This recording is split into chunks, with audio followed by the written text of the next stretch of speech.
O tema de hoje é um tabu, porque ninguém gosta de falar da própria morte. A gente fala em futuro, a gente fala em planejar viagens, a gente fala em planejar a faculdade do filho. Para essas situações, a gente sempre está muito aberto a pensar, mas quando a gente tem que pensar na finitude da vida, isso se torna muito difícil.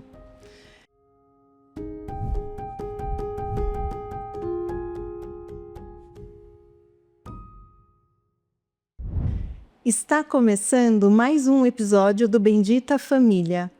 Este é um espaço para conversarmos de forma leve sobre temas que impactam as relações familiares. Eu sou a Lilian Gaspar, advogada e apaixonada por ajudar as famílias a encontrarem o caminho da paz e da união. O tema de hoje é um tabu para muita gente. Hoje a gente vai falar sobre planejamento sucessório. E para falar sobre esse assunto, eu convidei uma pessoa muito especial, que eu admiro muito como pessoa e profissional, que, aliás, foi uma das pessoas que, assim como meu pai, me inspiraram para seguir essa carreira. Essa pessoa é meu irmão e sócio, Márcio Henrique. Márcio, é um prazer enorme receber você aqui. Esse espaço também é seu. E acho que hoje vai ser uma conversa um pouco diferente do que a gente está acostumado, mas vai ser muito bom, com certeza. É uma alegria muito grande estar aqui, eu agradeço o convite. Essa inspiração, acho que veio de família, os nossos jantares sempre foram motivados em direito, então acho que essa questão de ser motivador, de motivar as pessoas, isso já é da família e não é só da minha parte, não. O nosso pai tem muito a ver com isso. Não, certamente. E agradeço o convite porque realmente esse tema de hoje é um tema extremamente complexo, extremamente problemático e importante para que as pessoas saibam, não só as pessoas que têm empresas, mas as pessoas que têm uma família constituída e queiram entender como planeja uma sucessão para seus filhos, para seus maridos, esposas e assim por diante. Com certeza.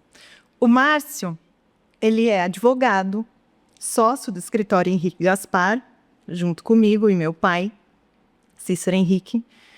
Ele também é professor de Direito Tributário no Anchieta, doutor em Direito Tributário, e este ano ele iniciará uma pós-graduação no Anchieta como coordenador, e será coordenador da pós-graduação de Direito Tributário no Anchieta também.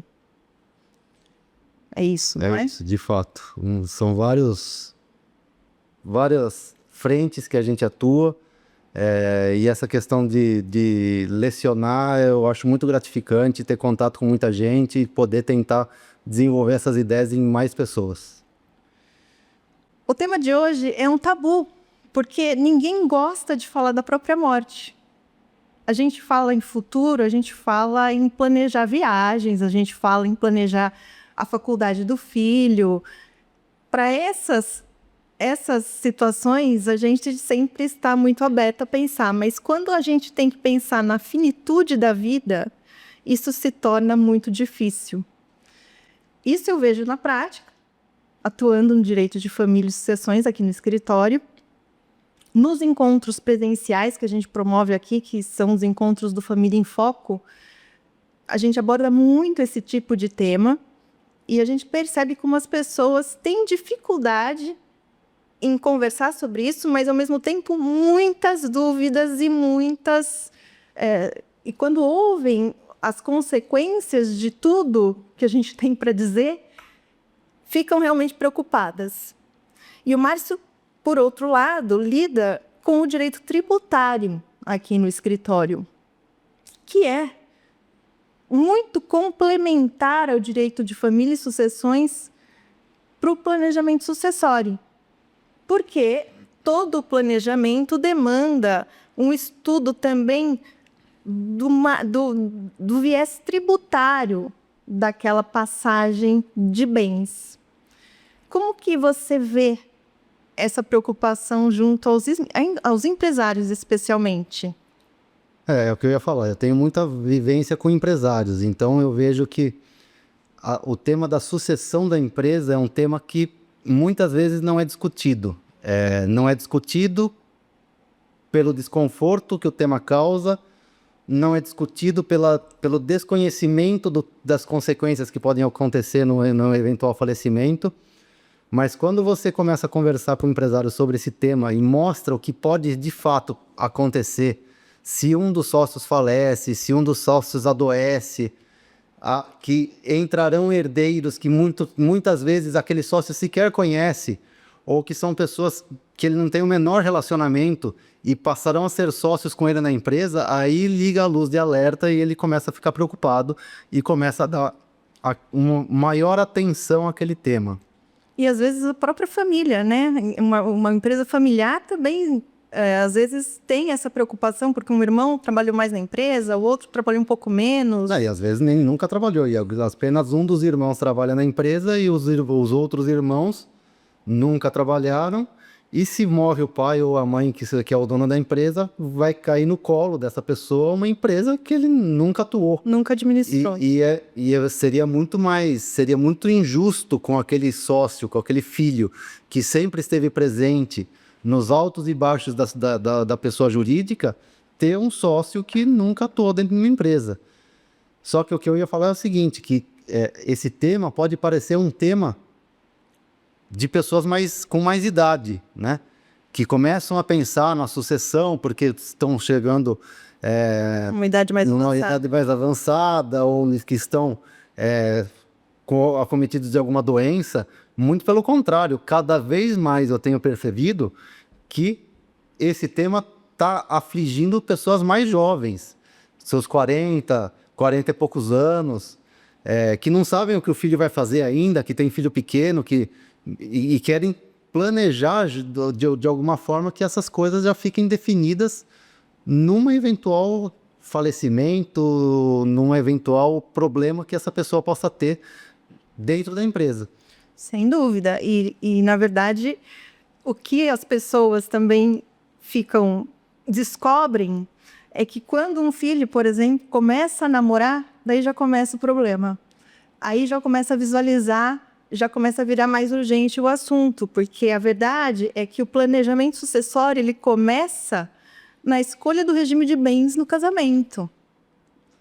Muita gente não sabe, e aqui, nessa mesa aqui, foram diversas discussões que nós já tivemos. A empresa vai tudo bem, sem problema nenhum, até chegarem os agregados. A hora que chegam os agregados, o problema pode começar a ser instaurado, porque as pessoas que são de fora e nunca fizeram parte da empresa começam a dar opiniões, começam a questionar determinados atos, determinadas condutas, e isso vai fazendo com que o relacionamento possa ser minado. E aí pode acontecer de existir uma ruptura, uma briga, alguma coisa que prejudica a empresa. E o que se busca, pelo menos o que a gente busca aqui para os nossos clientes, é que a empresa perpetue independentemente de quem estiver no comando. Porque a empresa é uma fonte de enriquecimento da família, mas ela também gera inúmeras oportunidades de emprego e várias famílias dependem da empresa para o próprio sustento. Então essa a intenção que nós temos, de fazer a perpetuação da empresa independentemente de quem esteja no comando. Para isso, o planejamento é fundamental. Sem dúvida. E eu estava dizendo, né, que o planejamento ele inicia realmente com o regime de bens no casamento, com a escolha do regime de bens. Eu, na minha prática como advogada de família e sucessões, eu percebo que as pessoas não dão a menor importância para o regime de bens, não sabem como isso vai refletir não só no divórcio, como no falecimento. E realmente ficam perplexas quando descobrem o que acontece, porque a consequência num divórcio é uma coisa, a consequência num falecimento é outra. Então, por exemplo, quando você escolhe se casar por um regime, por exemplo, o da separação de bens, no divórcio é muito claro.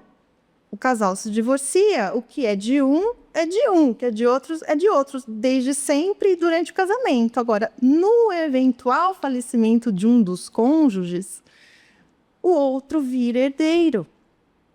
E aí que começa a criar confusões, porque às vezes o casal tem filho, um dos cônjuges tinha filho de um outro casamento e vira herdeiro junto com os filhos desse outro casamento. Então, é uma situação muito complexa que pode acontecer e que a gente já atuou inúmeras vezes em situações como essa e que mostram a importância de se planejar realmente a passagem dos bens. Por quê? Eu sempre digo para os meus clientes que se você não fizer nada, se você não disser, não tomar providência alguma em relação ao planejamento sucessório, a lei vai dar um destino aos bens. A lei vai dar um destino para todo mundo que falece. A lei diz como tem que ser a sucessão. Agora, será que essa é a sucessão que a pessoa quer? Será que aquilo que ela construiu vai cair nas mãos de quem ele quer? De quem ela quer? Então, é isso que precisa ser pensado, porque de todo o patrimônio que uma pessoa tem, a verdade é que ele pode dispor, né? Essa pessoa pode dispor de metade de tudo da forma que ela quiser. Então, ela pode destinar para um filho só. Se o filho apoia, foi por causa do Zagallo. O Zagallo foi muito criticado, não digo, mas foi muito questionado o testamento que o Zagallo fez, porque ele beneficiou um só dos filhos. No testamento, né? Então, um dos filhos acabou recebendo Uma parte maior. patrimônio maior, porque ele podia fazer isso. É absolutamente legal. E às vezes a pessoa tem essa intenção. Então, as pessoas precisam entender que é possível planejar como perpetuar aquele patrimônio que foi constituído em vida. Hoje, inclusive, eu tive um exemplo. Eu atendi uma pessoa de manhã aqui que veio falar sobre tributação, empresa, estava se separando. Só a hora que eu comecei a falar do regime de casamento, ela ficou perplexa. Inclusive, você tem que entrar em contato com ela, porque para esclarecer essas coisas. E, de fato, é uma coisa que não passava pela cabeça dela. Então, ela precisa colocar... E eu falei, ela já está entrando em outro relacionamento. Eu falei, então é bom você também conversar com a Lilian em razão desse novo relacionamento para entrar certo. Exato. Porque ela é empresária, ela tem bastante patrimônio e ela não pode errar de novo. Exatamente. Quem é empresário, já tem um patrimônio formado e está entrando num outro relacionamento, isso daí é fundamental que tenha essa atitude de pensar em como vai formar em como vai constituir esse patrimônio com essa nova pessoa e como que vão ser as regras nesse relacionamento, porque isso tudo vai sim impactar lá na frente num eventual divórcio ou no eventual falecimento. Então, são situações que a gente passa aqui, né? Então, e às vezes outra situação que gera muito problema é quando existe um herdeiro incapaz. A gente já atuou diversas vezes em inventários em que um incapaz também estava herdando. E isso torna tudo muito mais complexo, porque a gente sabe que os processos judiciais já são demorados por natureza, e quando existe uma pessoa incapaz envolvida, existe a necessidade de intervenção no Ministério Público, o procedimento é ainda mais moroso. E, além da problemática do tempo do processo, existe a problemática de que aquele incapaz vai ficar condômino dos outros herdeiros, e isso tudo acaba complicando a vida dos herdeiros. Então, é muito importante que pessoas que tenham, de repente, herdeiros incapazes, pensem nesse planejamento para que, de repente, destinem, trabalhem o patrimônio destinando de uma forma que os filhos não fiquem condôminos, né? Então, existem muitas questões para serem pensadas. Agora, então, naturalmente, o planejamento sucessório é um tema urgente, porque a gente nunca sabe quando que vai ser o fim da nossa vida. Só que ele está ainda mais urgente no início deste ano por conta da reforma tributária. Sim. E aí que eu quero que você explique um pouquinho mais, começando talvez pelo ITCMD, que para que as pessoas entendam, é um imposto que incide sobre todas as doações e sobre todas as transmissões causadas pela morte. Então, é ITCMD, Imposto de Transmissão... Causa mortes e doação. Causa mortes e doação. Esse imposto, ele hoje tem uma regra, mas ele vai mudar. E como é que vai ficar essa situação? Na verdade, assim, o ITCMD é um imposto que é um imposto estadual e que o Estado nunca deu muita atenção para o ITCMD. Mas em razão da reforma tributária do consumo, em que alguns estados estão prevendo que vai diminuir a arrecadação tributária deles, o ITCMD passou a ser o assunto do momento, porque eles estão buscando uma forma de arrecadar mais tributos. Então hoje, por exemplo, no estado de São Paulo, qualquer tipo de doação paga, seja de bem móvel, bem imóvel, dinheiro, seja lá o que for, paga 4% do valor que está sendo doado para o Estado. Existe um limite de isenção, hoje está por volta de R$92 mil, mas fora os R$92 mil, o que passar disso vai ser tributado com 4% para o Estado de São Paulo. Da mesma forma, caso exista um falecimento, quando o patrimônio do falecido passa para os herdeiros, está existindo uma transmissão em razão da morte daquela pessoa, então os herdeiros vão ter que pagar esse ITCMD para o Estado por receberem esse patrimônio do falecido. Com a reforma tributária, isso não mudou essa sistemática, o que mudou foi a alíquota e a forma de cobrança do tributo. Agora, a lei prevê que o ITCMD poderá ter alíquota progressiva, ou seja, hoje é de 4%, independente do patrimônio que você tem. No estado de São Paulo. No estado de São Paulo. Passará a ser progressivo. A gente ainda não sabe qual vai ser a alíquota, qual vai ser a progressividade que o estado de São Paulo vai adotar. Mas existem leis hoje na Assembleia Legislativa do Estado colocando uma progressividade de 2% a 8%. Então, dependendo do valor do patrimônio, a doação ou a transmissão em razão de um inventário pode fazer com que o tributo que tenha que ser pago dobre. Então, a carga tributária vai ser dobrada. Essa mudança, ela vai começar a valer em janeiro de 2027. Então, para todas aquelas pessoas que querem pensar num planejamento, em doação, seja doação de cotas de uma empresa, seja doação de dinheiro, seja doação de um imóvel, é bom que se planeje para fazer essa doação esse ano para conseguir garantir uma alíquota ainda de 4%. Caso vire o ano, dependendo do valor do imóvel ou do valor do bem que for doado, essa alíquota pode chegar até 8% ao que está sendo previsto, tá? Além disso, hoje, essa doação, ela leva em consideração, vamos falar de uma empresa, por exemplo, né? Ela leva em consideração o valor do patrimônio líquido da empresa. Então, eu tenho que apurar lá quais são os ativos, quais são os passivos, qual o valor do patrimônio da empresa. A partir do ano que vem, além do patrimônio líquido da empresa, adiciona-se o fundo de comércio, ou seja, o valor do nome, o valor do ponto comercial, o valor da clientela, ou seja, intangíveis que antes você não precisava colocar no cálculo. Então, além da alíquota ficar maior, a base de cálculo do tributo também vai ser valorada.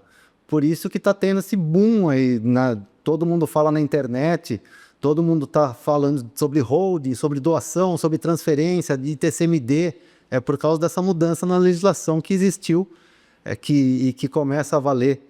Era para ter começado a valer esse ano, mas o governo atrasou a votação da lei e como ele aprovou a lei no ano de 2026, então ela só pode valer a partir de 2027. E é algo que vai realmente impactar demais em quem pensa, né, em quem vai fazer esse planejamento sucessório. Então, é importante que as pessoas... Vai impactar por causa do custo financeiro, vai aumentar muito o custo financeiro de uma pessoa que pretende fazer uma doação. Exato. Então, é importante que as pessoas tomem essa providência o quanto antes, né, para que consigam a alíquota menor e quem não conseguir vai entrar nessa regra. Mas é importante dizer que no planejamento sucessório a gente consegue diminuir a carga tributária. E isso de uma maneira absolutamente legal, né? É absolutamente legal a gente visualizar, estudar uma maneira de diminuir os encargos tributários. Então, por exemplo, uma doação que vá ser feita, ela pode ser, de repente, feita no limite da isenção. Exato. Né? E pode ser feita mais de uma vez no limite da isenção. O que precisa ficar claro é justamente isso, né? Quando você faz um planejamento, muitas vezes, eu diria que praticamente em todas as vezes, é muito mais vantajoso do que fazer um inventário. Sim. O inventário é muito mais custoso, porque além do valor do TCMD, vai ter custas, tanto de cartório quanto se for judicial, honorários de advogado que são bem mais caros do que normalmente para fazer um planejamento tributário. Então, não quero fazer nada, vou fazer um inventário. Tudo bem, vai sair mais caro do que se planejar em vida. Sem dúvida. E esse mais caro é arcado justamente para os herdeiros, por quem fica. Exato. Né? E normalmente os pais não querem dar esse encargo para os filhos.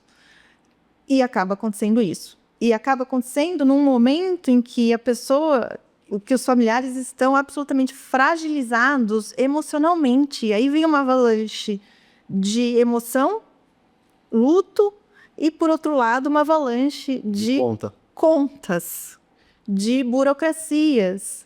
Então, é o maior ato de amor você fazer um planejamento sucessório, porque você evita esse tipo de situação para os seus herdeiros, você evita, às vezes, conflitos, que às vezes existem irmãos que não se dão, ou se dão, mas naquele momento não vão se dar, a partir dali.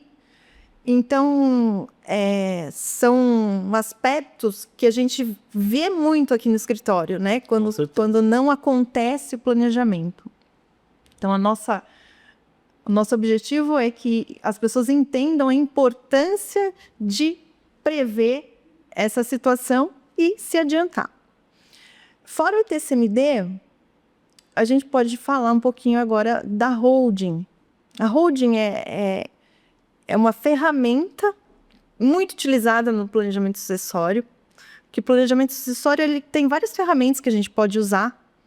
A gente pode usar o testamento, a gente pode fazer uma doação em vida, o seguro de vida é algo muito importante no planejamento sucessório, porque é algo que não entra no inventário e dá liquidez para que os herdeiros arquem com as despesas de tudo. E tem a holding. A holding é dita como... Muitos dizem que é a melhor das ferramentas, mas a gente sabe que isso precisa ser estudado para cada família. Eu queria que você explicasse um pouquinho como que funciona a holding e o que na reforma também vai ser alterado em relação a ela. Veja bem, na questão de holding, quando a gente fala em holding, normalmente é uma holding patrimonial, né? Então, constitui-se uma empresa em que os sócios dessa empresa serão os membros da família, normalmente o pai, a mãe, dependendo do regime de casamento, e os filhos desse casal, e transfere-se o patrimônio imobiliário da pessoa física, dos pais, para dentro dessa empresa.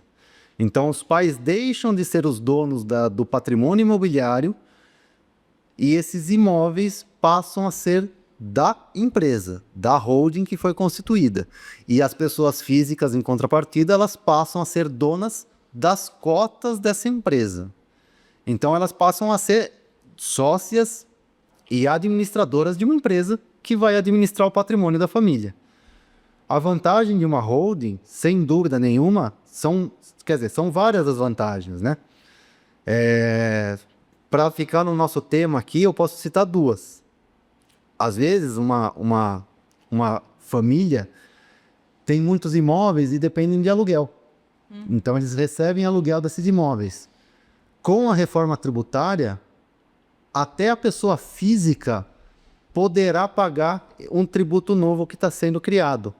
Então, além dos 27,5% que a pessoa física tem que pagar de imposto de renda ao receber um aluguel, ela também poderá, dependendo dos requisitos da lei, também poderá ter que pagar o tributo novo. Então, vai onerar, vai chegar em 32%, 33%, 35% do valor que ela recebe de aluguel na pessoa física. Na holding, a tributação dos aluguéis já é menor. Mesmo com a reforma, a gente está prevendo que chegue aí em 21%, 22% do valor do aluguel a tributação que vai ter feito. Então, Continua sendo uma grande diferença. existe até um planejamento tributário e uma redução da carga tributária você receber aluguel pela empresa do que fazer o recebimento do aluguel pela pessoa física. Mas fora isso, quando você transfere os imóveis para uma empresa e você fica sócio dessa empresa, os seus filhos já vão, como também vão ser sócios, já passam a ser donos daquela empresa. E a gente tem como colocar cláusulas no contrato social blindando essa empresa de terceiros. Então os filhos não vão poder vender a empresa, não vão poder vender as cotas da empresa para ninguém. Se os filhos casarem e se separarem, os cônjuges não vão ter direito às cotas dessa empresa. É possível tirar os pais da sociedade colocando com reserva de usufruto, ou seja, eles não ficam mais donos das cotas, mas quem fica dono das cotas são os filhos, mas eles continuam tendo usufruto, então todos os rendimentos daquela cota vêm pro pai ou para a mãe. E o filho não pode vender um imóvel, por exemplo, sem o consentimento do pai, ainda que ele não tenha mais a propriedade das cotas.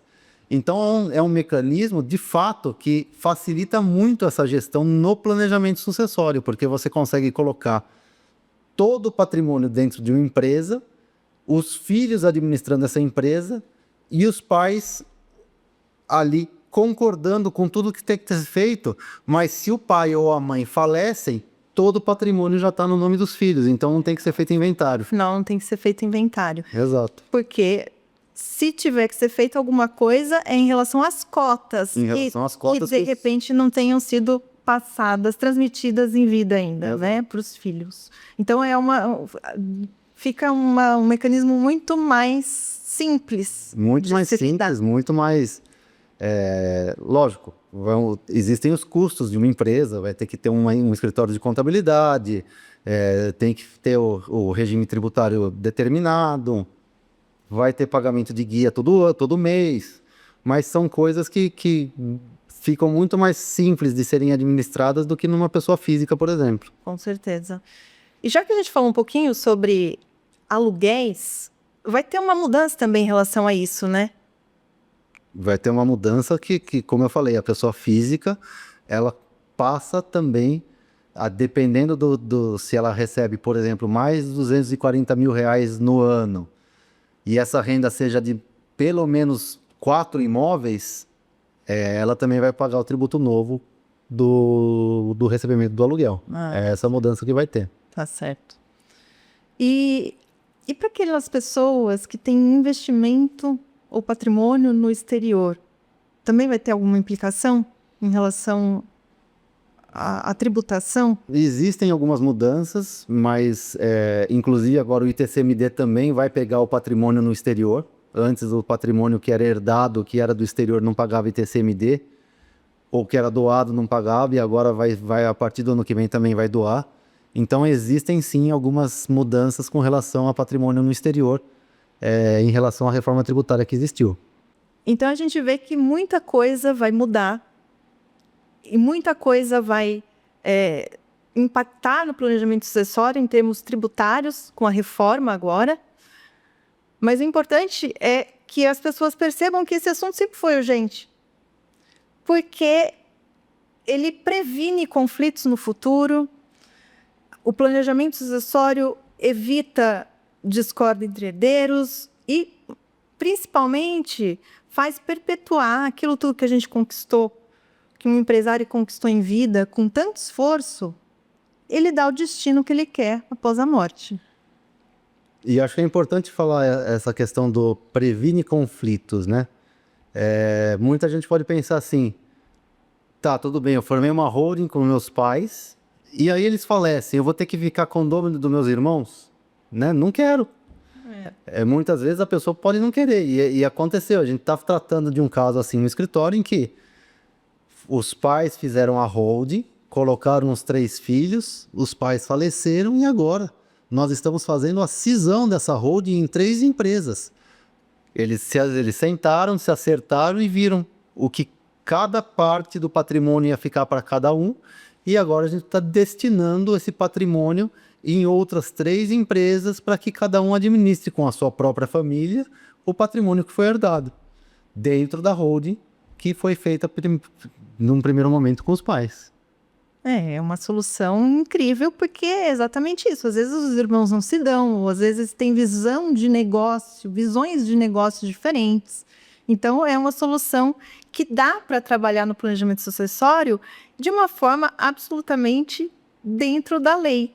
Porque muita gente pensa que também tem assim, má impressão de que o planejamento sucessório, por envolver um estudo tributário e tentar, sim, ao máximo, diminuir a carga tributária na transmissão dos bens, é um dos objetivos do planejamento sucessório, sem dúvida alguma. Porque a carga tributária, a gente está vendo, só vai aumentar nesse país. Então, é importante que as pessoas entendam que é absolutamente legal fazer esse tipo de estudo e estruturação. Porque no planejamento a gente vê exatamente o que a lei permite, a gente atua tudo dentro dos limites legais. E acho que é importante frisar outra coisa. Aqui a gente está falando muito de empresa familiar. Mas esse planejamento sucessório, ele também tem que ser feito entre sócios que não são da mesma família. Claro. Eu estou vivendo isso também em um outro cliente. São 6 sócios que não são da mesma família, eles têm uma empresa muito próspera, cada um tem a sua família.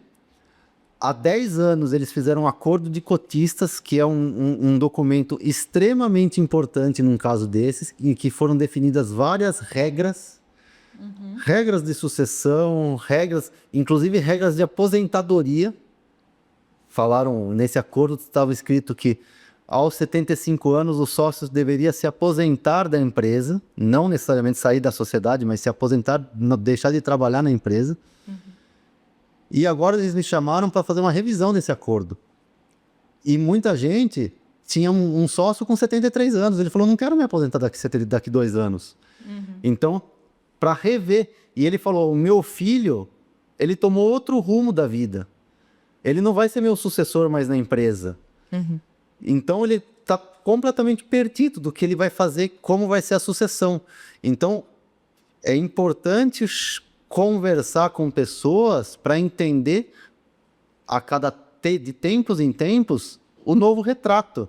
Porque, às vezes, aquilo que você determinou por um momento, já se passaram vários anos e aquela situação mudou e você tem que fazer um novo planejamento, uma nova conversa. Exato. E essa conversa, esse planejamento tem que ser feita quando todos estão se dando bem. Isso sem dúvida. Porque se a pessoa...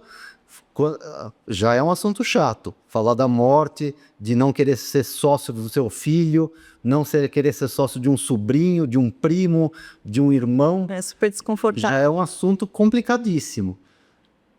Que quando as pessoas se dão bem, ainda é possível resolver. A gente consegue resolver com tranquilidade. Agora, se as pessoas não se derem bem e tiver um momento de briga, aí não se resolve mais. Isso a gente pode dizer, sem dúvida alguma. A harmonia tem que estar reinando quando a gente está fazendo esse planejamento, porque senão o negócio não sai. Exato. E eu tenho um caso também muito curioso em que eu atuei para um empresário que porque você falou disso, né? Que de tempos em tempos tem que se planejar, tem que rever o planejamento, porque as situações mudam realmente com o tempo. Então, nesse caso, era um empresário que não tinha filhos, casado, não tinha filhos, mas os pais vivos, os pais da esposa também vivos, e a preocupação era que, num eventual falecimento dele, a esposa iria, óbvio, ele iria direcionar, inclusive, maior parcela para a esposa, que iria concorrer com os pais dele, né, na sucessão. Mas a preocupação era maior, era que, de repente, ela também falecesse e aquilo acabasse revertendo para os pais dela. Então, e aquilo, porque foi uma empresa familiar que foi constituída com o esforço dessa família, que ele não queria que fosse parar nas mãos da outra família, embora ele tivesse carinho e tudo certo.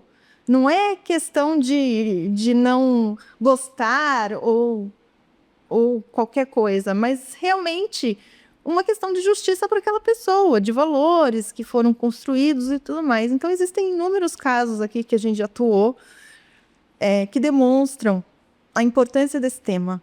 Exatamente. Né? Márcio, a gente poderia ficar horas aqui falando sobre esse tema, citando exemplos, mas acho que por hoje a gente já falou bastante. É um tema denso e a intenção é que a gente fale de uma forma mais leve nesse podcast. Então a gente pode, de repente, mais para frente, repetir. Com certeza. E antes de terminar, eu quero que você deixe um bendito conselho para todos que nos ouviram sobre isso tudo que a gente falou. O conselho que eu tenho para dar é: enfrente esse assunto o quanto antes. Às vezes a pessoa não quer enfrentar o assunto, ele não quer conversar com a família a respeito dessa possibilidade de uma sucessão em razão da morte, do falecimento, mas isso é imprescindível. E o quanto antes fizer, melhor vai ser a decisão que ele vai tomar, porque ele vai ter tempo para refletir, ele vai ter tempo para analisar várias opções. E o profissional que vai estar atendendo essa pessoa vai poder direcionar o melhor caminho para ele, para a família, para os filhos, para os herdeiros, para que ninguém se sinta prejudicado, ninguém se sinta incomodado e as coisas continuem fluindo do jeito que tem que ser.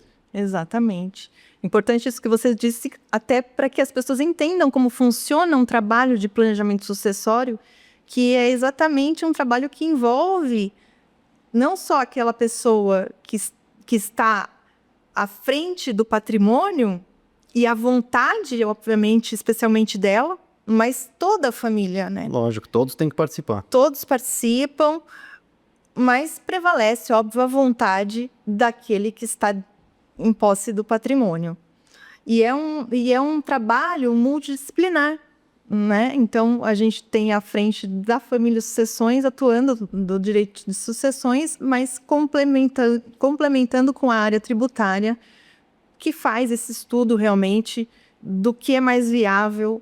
A área tributária, a área societária, são todas as áreas que nós atuamos aqui no escritório e que estamos aptos a atender o cliente de uma forma ampla, colocando esse planejamento para que ele siga e tenha tranquilidade no futuro quando alguma coisa de fato acontecer.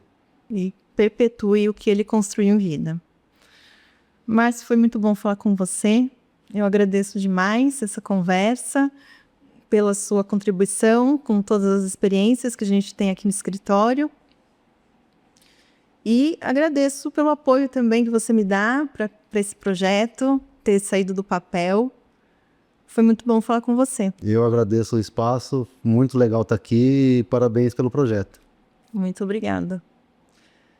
Fico muito feliz com você que acompanhou a gente até aqui.